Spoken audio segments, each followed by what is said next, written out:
അസ്സലാമു അലൈക്കും വറഹ്മത്തുള്ളാഹി വബറകാതുഹു. അൽഹംദുലില്ലാഹി വസ്സലാത്തു വസ്സലാമു അലാ അഷ്റഫി റസൂലില്ലാഹി വഅലാ ആലിഹി വസഹ്ബിഹി അൽഫായിസീന ബിദില്ലാഹി അമ്മാ ബഅദ്. പ്രിയമുള്ളവരെ, 14/3/2025 ഷഹറുൽ അതാഇ വൽ ഔഖാഫ് എന്ന ശീർഷകത്തിൽ UAE ഔഖാഫ് പ്രസിദ്ധം ചെയ്ത ജുമാ ഖുത്ബയുടെ മലയാള സാരാംശം ഇവിടെ പറയുകയാണ്. വിശുദ്ധ റമദാൻ ദാനധർമ്മങ്ങളുടെ മാസമാണ്. പ്രത്യേകിച്ച് നാം ശ്രദ്ധിക്കേണ്ടുന്ന ഒരു മേഖലയാണ് വഖഫ്. ഏറെ പ്രതിഫലാർഹവും മരണാനന്തരം നമുക്ക് ലഭിക്കുന്നതുമായ ആ നന്മയിലേക്ക് ശ്രദ്ധ ചെലുത്താൻ പറഞ്ഞുകൊണ്ടാണ് UAE ഔഖാഫ് പ്രസിദ്ധം ചെയ്ത ജുമാ ഖുത്ബ. നമ്മുടെ ആയുസ് കുറഞ്ഞുകൊണ്ടേ ഇരിക്കുകയാണ്. നാം മരണത്തോട് അടുത്തുകൊണ്ടേ ഇരിക്കുന്നു. നമ്മുടെ മുമ്പിൽ നാം നാളേക്ക് വേണ്ടി എന്ത് തയ്യാർ ചെയ്തിരിക്കുന്നു എന്ന് ചിന്തിക്കേണ്ടതുണ്ട്. യാ അയ്യുഹല്ലദീന ആമനു തഖുല്ലാഹ വൽതൻദുർ നഫ്സും മാ ഖദ്ദമത് ലിഗദ് വത്തഖുല്ലാഹ ഇന്നല്ലാഹ ഖബീറും ബിമാ തഅമലൂൻ. ഖുർആൻ നമ്മെ ഓർമ്മപ്പെടുത്തുന്നു, ഓ സത്യവിശ്വാസികളെ, നിങ്ങൾ അല്ലാഹുവിനെ സൂക്ഷിക്കുക. നാളേക്ക് വേണ്ടി നിങ്ങൾ എന്ത് തയ്യാർ ചെയ്തിരിക്കുന്നു എന്ന് ചിന്തിക്കുകയും ചെയ്യുക. നമ്മുടെ തലമുറകൾ പാരമ്പര്യമായി ചെയ്തു വരുന്ന ഒരു റമദാനിലെ പ്രധാനപ്പെട്ട കർമ്മമാണ് ദാനധർമ്മങ്ങളും സദഖകളും ഒക്കെ. റസൂൽ സല്ലല്ലാഹു അലൈഹി വസല്ലം തങ്ങൾ അങ്ങനെ റമദാനിൽ ഏറെ ദാനധർമ്മങ്ങൾ ചെയ്യുന്നവരായിരുന്നു. കാന അജ്വദന്നാസ് ബിൽ ഖൈർ, ജനങ്ങളിൽ ഏറ്റവും കൂടുതൽ നന്മ ചെയ്തിരുന്നവർ, ധർമ്മം ചെയ്തിരുന്നവർ തിരുദൂതരായിരുന്നു. വകാന അജ്വദു മാ യകൂനു ഫീ റമദാൻ, ആ കൂടുതൽ ധർമ്മം ചെയ്തിരുന്നത് റമദാൻ മാസത്തിലുമാണ്. റമദാനിൽ ഏറെ പ്രതിഫലമുള്ളതാണ് നാം ചെയ്യുന്ന വഖഫുകൾ. വഖഫ് എന്ന് പറയുന്നത് റബ്ബിന്റെ തൃപ്തി ഉദ്ദേശിച്ചുകൊണ്ട് അവന്റെ സമ്പാദ്യങ്ങളിൽ നിന്നും വിലപ്പെട്ട ഒന്ന് സമൂഹത്തിന്റെ പൊതുനന്മയ്ക്ക് വേണ്ടി മാറ്റി വെക്കലാണ്. സദഖയും വഖഫും തമ്മിലുള്ള വ്യത്യാസം, വഖഫ് എന്ന് പറഞ്ഞാൽ ഒരു വസ്തുവിനെ അവന്റെ ഉടമാവകാശത്തിൽ നിന്നും അവൻ റബ്ബിന്റെ അടുക്കൽ പ്രതിഫലം ആഗ്രഹിച്ചുകൊണ്ട് നീക്കിവെക്കുക. മസ്ജിദിൻ യബ്നീഹ്, അവൻ ഒരു മസ്ജിദ് നിർമ്മിക്കുന്നത് പോലെ ആ മസ്ജിദിൽ നിസ്കാരം നടക്കുമ്പോഴൊക്കെ അവന് അതിൻ്റെ പ്രതിഫലം ലഭിച്ചുകൊണ്ടിരിക്കും. ഔ അഖാരിൻ യൂഖിഫു, അല്ലെങ്കിൽ ഒരു പ്രോപ്പർട്ടി അവൻ വഖഫ് ചെയ്യുക. രോഗികളുടെ ചികിത്സയ്ക്ക് വേണ്ടി, പഠിക്കുന്നവരുടെ പഠനാവശ്യത്തിന് വേണ്ടി, കടങ്ങളെ കൊണ്ടൊക്കെ പ്രയാസപ്പെടുന്നവരുടെ കടങ്ങൾ വീട്ടാൻ വേണ്ടി, അല്ലെങ്കിൽ വൈവാഹിക കാര്യങ്ങൾക്കൊക്കെ സഹായിക്കാൻ വേണ്ടി റബ്ബിന്റെ അടുക്കൽ ഇതിന് പ്രതിഫലം ലഭിക്കും. ഇതിന്റെ പ്രതിഫലം എന്നെന്നും നിലനിൽക്കുന്നതാണ്, ആ വസ്തു നിലനിൽക്കുന്ന കാലഘട്ടത്തോളം മുഴുവൻ. നബി സല്ലല്ലാഹു അലൈഹി വസല്ലം തങ്ങൾ പറയുന്നുണ്ട്, ഇന്ന മിമ്മാ യൽഹഖുൽ മുഅ്മിന മിൻ അമലിഹി വഹസനാതിഹി ബഅദ മൗതിഹി, ഒരു മുഅ്മിനിന് മരണശേഷവും അവന് എത്തിക്കൊണ്ടിരിക്കുന്നതാണ് ഏതൊക്കെ?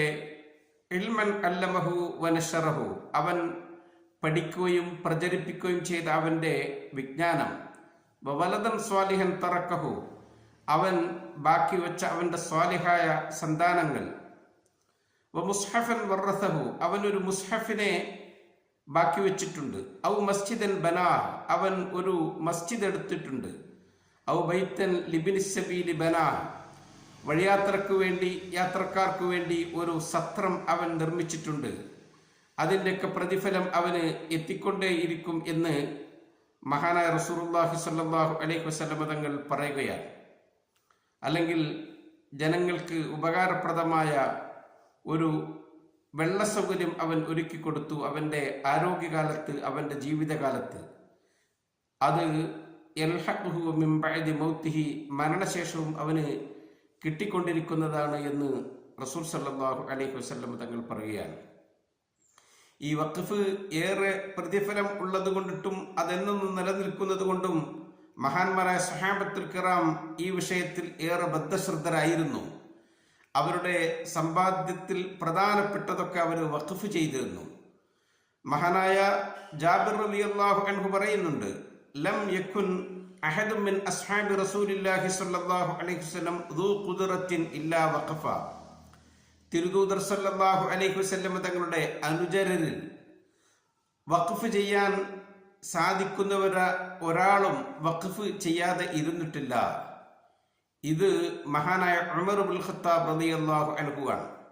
അവർക്ക് അവരുടെ സമ്പത്തിൽ ഏറ്റവും വിലമതിപ്പുള്ള ഒരു ഭൂസ്വത്തുണ്ടായിരുന്നു, അവരുടെ ഏറ്റവും ഇഷ്ടപ്പെട്ട സമ്പാദ്യം. റസൂൽ സല്ലല്ലാഹു അലൈഹി വസല്ലം തങ്ങളുടെ അടുക്കൽ വന്നിട്ട് ഒരിക്കൽ അവർ ചോദിച്ചു, കൈഫത്ത് ഉമുറുനി ഫിഹാ, തിരുദൂതരെ, ഞാൻ എൻ്റെ ഈ സമ്പത്ത് എങ്ങനെയാണ് വിനിയോഗിക്കേണ്ടത്? ഞാൻ എന്താണ് അതിൽ ക്രയവിക്രയം നടത്തേണ്ടത്? നബി തങ്ങൾ പറഞ്ഞു, ഇൻ ശിഅ്ത ഹബ്ബസ്ത അസ്ലഹ ഐ വഖഫ്തഹു, നീ ഉദ്ദേശിക്കുന്നുവെങ്കിൽ ആ ഭൂമിയെ നീ വഖഫ് ചെയ്തോ, അതിൻ്റെ ആ അടിസ്ഥാന ഭൂമി നിലനിർത്തിയിട്ട് അതിൽ നിന്ന് കിട്ടുന്ന വരുമാനം നീ സമൂഹത്തിന്റെ നന്മയ്ക്ക് വേണ്ടിയിട്ട് വഖഫാക്കി വെച്ചോ. ഫവഖഫഹ ഉമർ റളിയല്ലാഹു അൻഹു, ആ വിലപിടിപ്പുള്ള ഭൂസ്വത്ത് ഉമർ റളിയല്ലാഹു അൻഹു വഖഫ് ചെയ്തു എന്ന് നമുക്ക് മഹാനവറുകളുടെ ജീവിതത്തിൽ കാണാൻ സാധിക്കും. ഒരു സഹാബി പ്രമുഖൻ അള്ളാഹുവിന്റെ വിശുദ്ധ വചനം കേൾക്കുകയാണ്, ലൻ തനാലുൽ ബിർറ ഹത്താ തുൻഫിഖു മിമ്മാ തുഹിബ്ബൂൻ, നിങ്ങളുടെ ഏറ്റവും പ്രിയപ്പെട്ടത് നിങ്ങൾ അള്ളാഹുവിന്റെ മാർഗത്തിൽ ചിലവഴിക്കുമ്പോഴേ നിങ്ങൾ നന്മ നേടിയെടുത്തവരാകുകയുള്ളൂ എന്ന ആയത്ത് അദ്ദേഹത്തിന്റെ മനസ്സിനെ സ്വാധീനിച്ചു. തിരുദൂതരുടെ അടുത്തേക്ക് ധൃതിയിൽ വന്നു. എന്നിട്ട് അദ്ദേഹത്തിന്റെ ഏറ്റവും പ്രധാനപ്പെട്ട സമ്പാദ്യം നബിതങ്ങളോട് പറഞ്ഞു, ഇന്നഹ സദഖത്തുൽ ലില്ലാഹ് അർജു ബിർറഹ വദുഖറഹ ഇൻദല്ലാഹ്, എൻ്റെ ഏറ്റവും പ്രിയപ്പെട്ട സമ്പാദ്യം ഈ സമ്പാദ്യമാണ്, ഞാൻ അതിനെ സദഖയായി അള്ളാഹുവിന്റെ തൃപ്തിക്ക് വേണ്ടിയിട്ട് വഖഫ് ചെയ്യുകയാണ്. നബിതങ്ങൾ അത് കേട്ടപ്പോൾ അയാളോട് പറഞ്ഞു, ദാലിക മാലുൻ റാബിഹ്, ഇത് വളരെ ലാഭകരമായ സമ്പാദ്യമാണ് എന്ന്. നാം ചിന്തിക്കണം, നാം തിരുദൂതരെ അനുധാവനം ചെയ്യുന്നവരാണ്, സ്വഹാബത്തുൽ കിറാമിനെ പിൻപറ്റുന്നവരാണ്. നാം അവരുടെ വഴിയെ സഞ്ചരിക്കേണ്ടതുണ്ട്, അവരുടെ കാൽപാദങ്ങൾ നാമും പിന്തുടരേണ്ടതുണ്ട്. നമുക്ക് അങ്ങനെ എന്തെങ്കിലും ചെറുതോ വലുതോ ആവട്ടെ വഖഫ് ചെയ്യാൻ കഴിയുമോ എന്ന് നാം ചിന്തിക്കേണ്ടതുണ്ട്. നമുക്കും നമ്മുടെ മരണം അടുക്കുന്നതിൻ്റെ മുമ്പ് നമ്മുടെ സമ്പാദ്യങ്ങളിൽ നിന്ന് അല്ലെങ്കിൽ വരുമാനങ്ങളിൽ നിന്ന് ദിനേന ഒരു ദിർഹമെങ്കിലും മാറ്റിവെച്ച് നമ്മുടെ ശമ്പളത്തിൽ നിന്ന് നീക്കിവെച്ച് അത് ഒരു കൂട്ടി നമുക്കതൊരു വഖഫ് ആക്കാൻ കഴിയണം. അതുകൊണ്ട് നമ്മുടെ ഇഹത്തിലും പരത്തിലും നമുക്ക് സന്തോഷമുണ്ടാകും, നമുക്ക് നന്മ ലഭിച്ചുകൊണ്ടിരിക്കും. അതുകൊണ്ട് നാം അതിൽ ഒരിക്കലും പുറകോട്ട് നിൽക്കാൻ പാടില്ല. ഔഖിഫ് ദിർഹമക്, നിന്റെ ഒരു ദിർഹമെങ്കിലും നീ വഖഫ് ചെയ്യൂ എന്ന ശ്രദ്ധ നമുക്കുണ്ടാകണം. നാം ചെയ്യുന്ന ആ ചെറിയ വഖഫ് നാളെ ഒരു മസ്ജിദിലെ ഇഷ്ടികയാവും, അല്ലെങ്കിൽ ഒരു വിദ്യാർത്ഥിയുടെ കയ്യിലെ പഠനോപകരണമാവും, ഒരു അനാഥ കുട്ടിയുടെ വായിലേക്ക് വെച്ചു കൊടുക്കുന്ന ഉരുളയാകും, ഒരു രോഗശയിൽ കിടക്കുന്ന രോഗിയുടെ ചികിത്സയാകും. ഏതു നിലക്കാണോ നമുക്ക് ചെയ്യാൻ കഴിയുക, നമ്മുടെ പ്രിയപ്പെട്ട മാതാപിതാക്കൾക്ക് വേണ്ടി, അടുത്ത കുടുംബക്കാർക്ക് വേണ്ടിയിട്ടൊക്കെ അത്തരം ഏറെ പ്രതിഫലമുള്ള വഖഫ് നാം ശ്രദ്ധിക്കണം. അല്ലാഹു തആല തൗഫീക്ക് നൽകുമാറാവട്ടെ. വിശുദ്ധ റമദാനിൽ ഈ ദിനങ്ങളിലാണ് യൗമു സായിദിൽ അമലുൽ ഇൻസാനി, സായിദ് ഹ്യൂമാനിറ്റിയുടെ നമ്മിലേക്ക് കടന്നു വരുന്നത്. ഈ സന്ദർഭത്തിൽ മഹാനായ ഷെയ്ഖ് സായിദ്, അള്ളാഹു അവരുടെ പരലോക ജീവിതം സന്തോഷമാക്കട്ടെ, അവരുടെ ഓർമ്മ നമ്മിലേക്ക് കടന്നു വരികയാണ്. എത്രയെത്ര വഖഫുകളാണ് ഈ രാജ്യത്തും ലോകത്തിന്റെ പല ഭാഗങ്ങളുമായി അവർ ചെയ്തിട്ടുള്ളത്. ആ വഖഫുകളൊക്കെ ഇന്നും നിലനിൽക്കുകയാണ്. അതിൻ്റെ അനുഗ്രഹങ്ങളൊക്കെ അവരുടെ ഖബറിലേക്ക് എപ്പോഴും എത്തിക്കൊണ്ടിരിക്കുകയാണ്. ലോകത്തിൻ്റെ വിവിധ ഭാഗങ്ങളിൽ ആതുരാലയങ്ങൾ, വിദ്യാഭ്യാസ സ്ഥാപനങ്ങൾ, അങ്ങനെ ജീവകാരുണ്യ പ്രവർത്തനങ്ങൾ എത്രയെത്രയാണ് ആ നല്ല മനുഷ്യൻ ചെയ്തു വച്ചിട്ടുള്ളത്. എത്രമാത്രം പണ്ഡിതരാണ്, വിദ്യാർത്ഥികളാണ് ആ കലാലയങ്ങളിലൊക്കെ പഠിച്ച് പുറത്തു വരുന്നത്. അത് ഈ സമൂഹത്തിന് എത്രയാണ് ഉപകാരപ്പെട്ടിട്ടുള്ളത് എന്ന് നാം ചിന്തിക്കണം. നമ്മുടെ ഗവൺമെൻറ് ഏറ്റവും ലളിതമായ രീതിയിൽ നമുക്ക് വഖഫിനുള്ള സൗകര്യം ഒരുക്കി തന്നിട്ടുണ്ട്.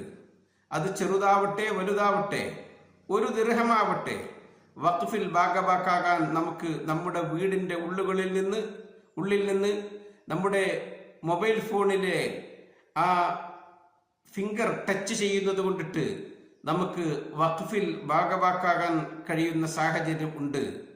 അതുകൊണ്ട് നാം അതിൽ ശ്രദ്ധിക്കണം. നമുക്ക് കഴിയുന്ന അത്ര റബ്ബിൻ്റെ തൃപ്തി ഉദ്ദേശിച്ചുകൊണ്ട് നല്ല പ്രവർത്തനങ്ങളിൽ ഭാഗവാക്കാകാൻ നാം പുറകോട്ട് പോകരുത്. വമാ തുൻഫിഖൂ മിൻ ഖൈരിൻ ഫലി അൻഫുസിക്കും വമാ തുൻഫിഖൂന ഇല്ല ഇബ്തിഗാഅ വജ്ഹില്ലാഹ് വമാ തുൻഫിഖൂ മിൻ ഖൈരിൻ യുവഫ ഇലൈക്കും വഅൻതും ലാ തുദ്ലമൂൻ. അല്ലാഹുവിൻ്റെ മാർഗത്തിൽ നിങ്ങൾ ചിലവഴിക്കുന്നത് നിങ്ങൾക്കത് നന്മയാണ്, അല്ലാഹുവിൻ്റെ പൊരുത്തമാണ് നിങ്ങൾ അതുകൊണ്ട് ഉദ്ദേശിക്കുന്നത്. റബ്ബ് സുബ്ഹാനഹു വ തആല ഈ അനുഗ്രഹീതമായ മാസത്തിൽ ഇത്തരം വഖഫ് പോലെയുള്ള നന്മകളിൽ ശ്രദ്ധിക്കാൻ, അതിൽ ഭാഗമാകാൻ നമുക്ക് തൗഫീക്ക് നൽകുമാറാവട്ടെ. റമദാൻ അനുകൂലമായി സാക്ഷി പറയുന്നവരിൽ അള്ളാഹു നമ്മെ ചേർക്കട്ടെ എന്ന് ദുആ ചെയ്തുകൊണ്ട് നിർത്തുന്നു. അസ്സലാമു അലൈക്കും വറഹ്മത്തുള്ളാഹി വബറകാതുഹു.